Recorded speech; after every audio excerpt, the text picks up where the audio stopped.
오늘 창세기 18장 말씀을 통하여서 아브라함의 경건생활이라는 제목으로 말씀을 나누겠습니다.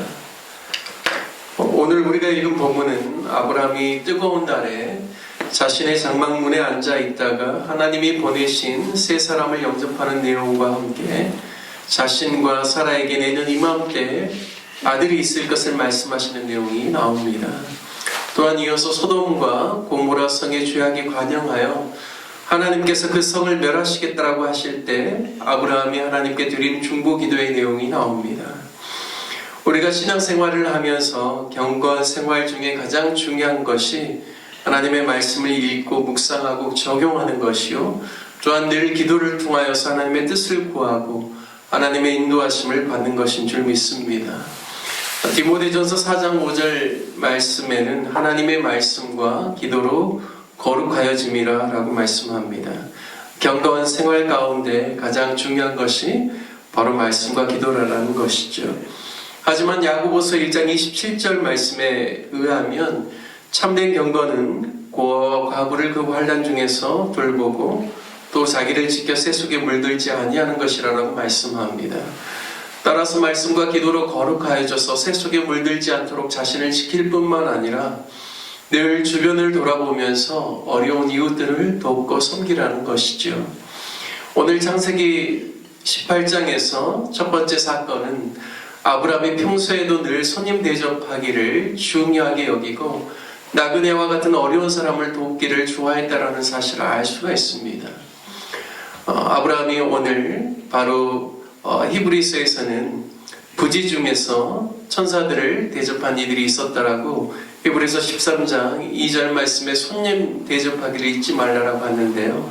부지 중에 천사를 대접하는 이들, 누구를 가리키냐면 오늘 본문에 등장하는 아브라함을 가리키고 있습니다. 그래서 아브라함이 평소에도 늘 손님 대접하기를 좋아하고 또 어려운 사람들, 나그네와 같은 사람들을 돕기를 좋아했다라는 사실을 우리가 알 수가 있습니다. 뿐만 아니라 창세기 14장에 보면 아브라함이 조카 롯을 구하기 위해서 북방의 왕들과 전쟁을 벌인 후에 전리품을 취하는 과정 속에서 소돔 왕이 사람만 자신에게 돌려보내고 물품은 네가 가지라고 했지만 아브라함이 그것을 거절합니다. 하지만 그 소돔 왕에게 그가 제안했던 한 가지는 무엇이냐면 그가 거주하는 그 마므레 지역에서 함께 싸움에 나오는 젊은이들의 먹을 것은 제하지 말라라고 합니다. 그리고 동행하는 아넬과 에스골과 마므레의 분깃을 제할 것이니 그 분깃을 그들이 가질 것이라고 말하는 것을 보면 아브라함이 얼마나 이웃에 대한 세심한 배려를 지니고 살았는지를 우리가 충분히 말씀을 통해서 알 수가 있습니다. 아브라함은 이와 같이 손님 대접하기를 소중하게 여기고 또 그러한 삶의 습관을 통하여서 부지 중에 하나님의 새 천사들을 그가 영접하게 되었던 것입니다.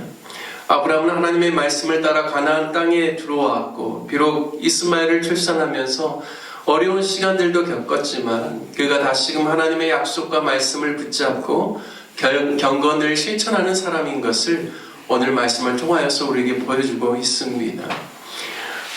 첫 번째 사건은 바로 이런 새 천사를 그가 영접함을 통하여서 내년 이맘때 내게 아들이 있을 것이다라는 그러한 하나님의 약속을 받습니다. 물론 창세기 17장에서도 하나님께서 아브라함에게 말씀하셨지만 18장에서는 아브라함뿐만 아니라 사라도 이 소식을 듣게 되는 것이죠.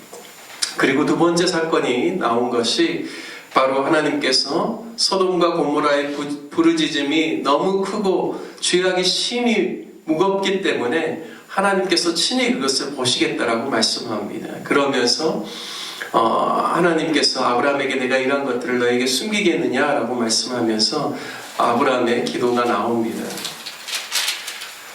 아브라함은 그 성의 의인이 함께 있으면 악인과 함께 그를 멸하시려나이까 라고 하나님의 긍휼을 의지하여 기도합니다.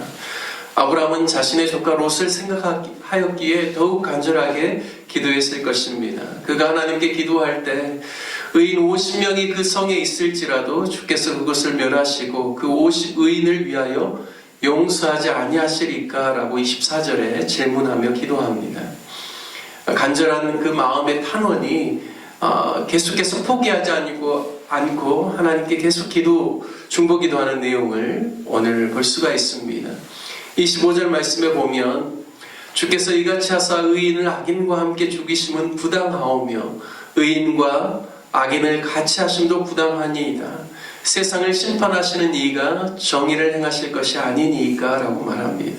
아브라함은 하나님의 성품을 너무나 잘 알고 있는 것이죠. 누구보다도 정의로우신 분이시기 때문에 하나님께서는 다수의 그 악인들로 인해서 소수의 의인들도 함께 멸하는 것은 하나님의 정의와 공의에 어긋난다라고 의인으로 인하여 악인의 심판을 유예해달라고 하나님의 긍휼을 의지하여서 아브라함은 기도하고 있습니다. 하나님께서는 아브라함의 기도를 들으시고 26절 말씀에 내가 만일 소돔 성읍 가운데서 의인 50명을 찾으면 그들을 위하여 온 지역을 용서하리라고 약속해 주십니다. 실제로 하나님께서는 정말 한 도시 안에 많은 사람들이 있지만 하나님께서는 그 성 중에서 의인을 찾는다라고 말씀합니다. 그리고 의인을 찾다가 그 성에 의인이 없음으로 말미암아 자신의 그 분을 그 성 가운데 쏟는다라고 말씀하시죠. 결국에는 하나님께서는 늘 성 가운데 그 도시 가운데 하나님을 경외하고 하나님의 뜻을 행할 수 있는 의인을 찾고 계신다라는 사실을 성경에서 우리에게 보여주고 있습니다.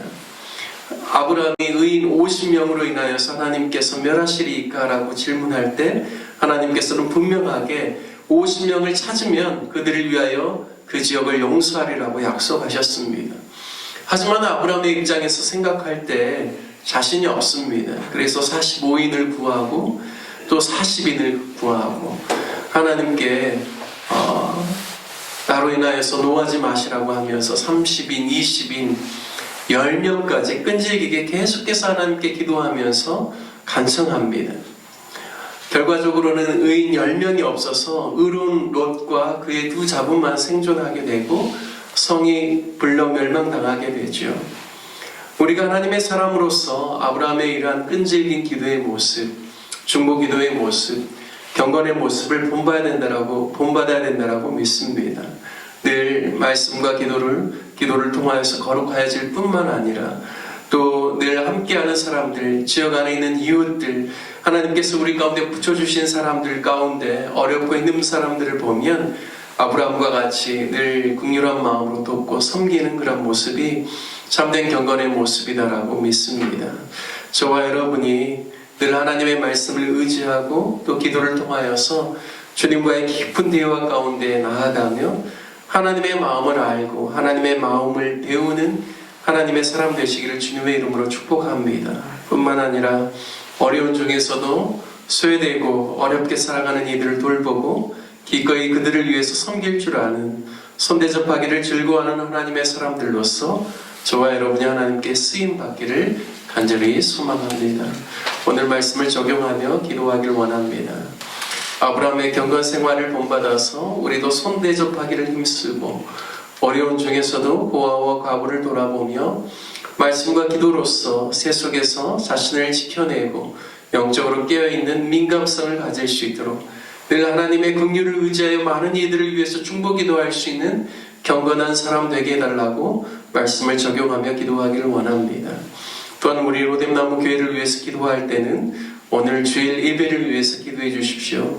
특별히 주일학교, 중고등부, 작년 예배 가운데 성령께서 기름 부어주시고 예배를 통해서 하나님의 임재를 경험하고 우리의 속사람이 변화되고 하나님의 말씀 가운데 세워질 수 있기를 위해서 기도해 주시길 바랍니다.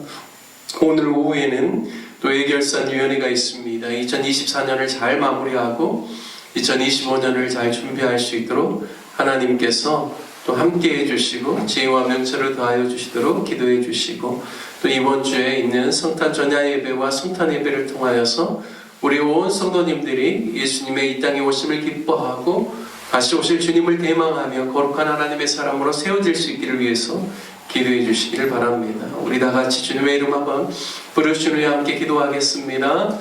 주여